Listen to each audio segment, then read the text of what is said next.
Look closely at the corner of your kitchen. There is a heavy red metal cylinder sitting right there. You turn a dial and a blue flame pops up. You make your morning tea and it feels entirely local. But I started looking into where this actually comes from, and I realized this tank is hiding a massive secret. Because it is not a local object at all. It is a very last stop on a highly fragile global highway. This invisible machine connects your stove to the most dangerous choke points on the planet.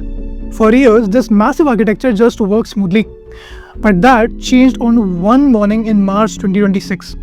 That is when the entire global network suddenly snapped. LPG crisis. LPG crisis is now hitting restaurants and hotels across the country, and the impact is already being felt in kitchens, eateries, and even transport systems. 3 दिन से try कर रहा हूँ, cylinder book नहीं हो पा रहा है। कहाँ से इतने पैसे लाऊं मैं ब्लैक के लिए, मजबूर आदमी हूँ। बताओ जो बच्चों को पालने का इतने ब्लैक में ये गैस खरीदे। Which meant this everyday object became a geopolitical hostage. But to understand how it broke, you have to look at how it was built.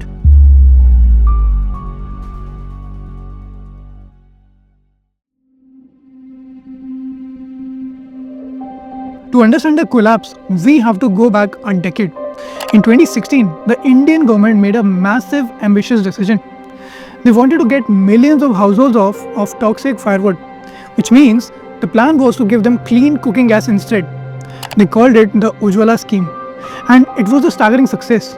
By 2026, over 33 crore Indian households relied on these red cylinders. But as I dug into the numbers, I found a hidden trap. Because India simply does not produce enough gas for this demand. So the government quietly started importing a lot of cooking gas. Suddenly, 60% of the country's supply was coming from overseas. And here's the terrifying discovery I made about this dependency. Every single new household connection permanently increased this foreign reliance. But the real danger was not actually the gas itself. It was the incredibly fragile path it took to get here.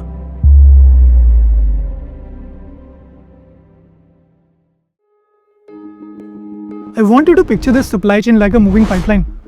The journey starts here in the Persian Gulf. Producers supercool the gas until it turns into a liquid. Then they pump it onto these massive specialized ships. But to get to India, they have to pass through here, the Strait of Hormuz. Everything flows through this narrow strip of water, which means every single ship navigates this incredibly crowded choke point. From there, they cross the ocean and unload at Indian ports. The gas goes to bottling plants and finally into your kitchen. But this pipeline has a fatal glaring flaw. Almost 90% of the India's imported gas flows through this strait. The entire nation relies on this single strip of water staying open. So if anything happened in that water, millions of stoves would go dark.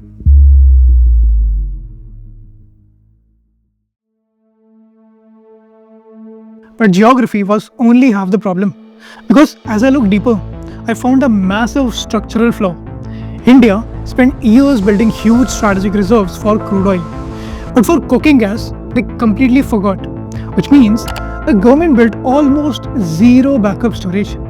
The entire country was running on a terrifyingly tiny buffer. They only held 10 to 18 days of fuel at any time. Think about what that actually means for a nation of this size. A single delayed shipment could trigger a localized panic immediately. But the system relied entirely on a never-ending conveyor belt of ships. It was an architecture built purely for speed and efficiency. But it was absolutely not built for survival. It was a ticking time bomb disguised as a logistical miracle. And in 2026, the timer finally hit zero.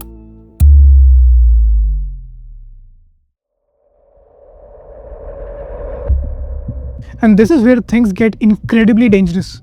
On any normal day, look at the satellite tracking over this waterway.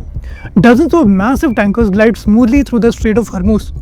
But on February 28, 2026, the global machine broke.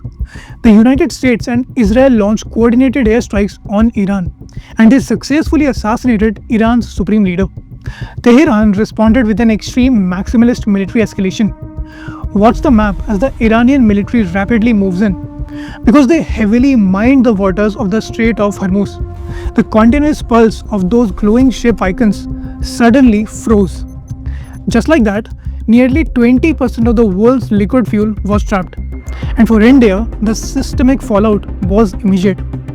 That invisible energy pipeline was completely severed overnight, which meant New Delhi was totally cut off from its primary suppliers.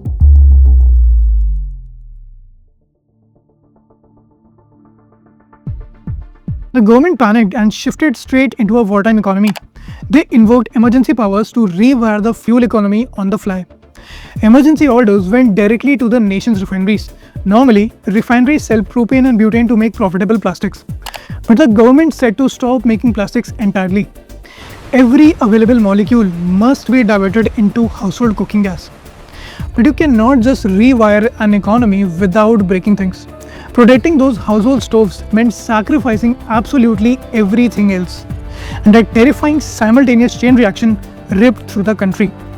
In Kanpur alone, 150 major factories faced imminent closure. So the price of a commercial cylinder skyrocketed to 2,800 rupees. Street vendors could not afford it, which forced them back to the firewood. But the collapse bled straight into the logistic networks. The frozen supply chain destroyed outgoing export industries. Down in Tamil Nadu, 3.5 crore eggs rotted at sea. And then the storage crashed straight into the agricultural sector. Without that gas, domestic fertiliser production completely collapsed. The crisis rapidly mutated into a catastrophic nationwide food security threat. With days left before total failure, India had to do the unthinkable.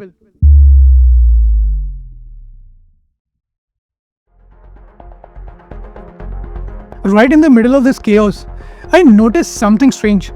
Iran had the strait locked down and nothing was moving. But suddenly, two Indian gas ships were allowed to pass. They were the Shivalik and the Nanda Devi. Shivalik और नंदा देवी ये भारतीय LPG carriers हैं। इन्होंने आज early morning straight of Hormuz cross किया safely और ये भारतवर्ष की तरफ बढ़ रहे हैं। Look at their routes, actively pushing through the blockade. They sailed right through under an armed naval escort. I started digging into this, and it was not geopolitical goodwill. It was a highly secret backdoor diplomatic trade. New Delhi quietly chartered flights to rescue 180 stranded Iranian sailors. And in exchange, Tehran simply unlocked the gates. They released the trapped cooking gas for India.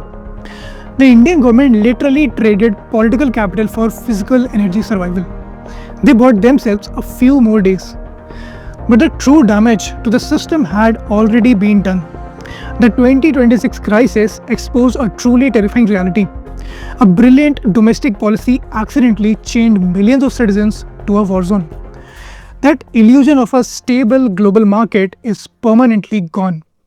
So, return to your kitchen, look at that heavy red metal cylinder, you turn the dial and the blue flame pops up.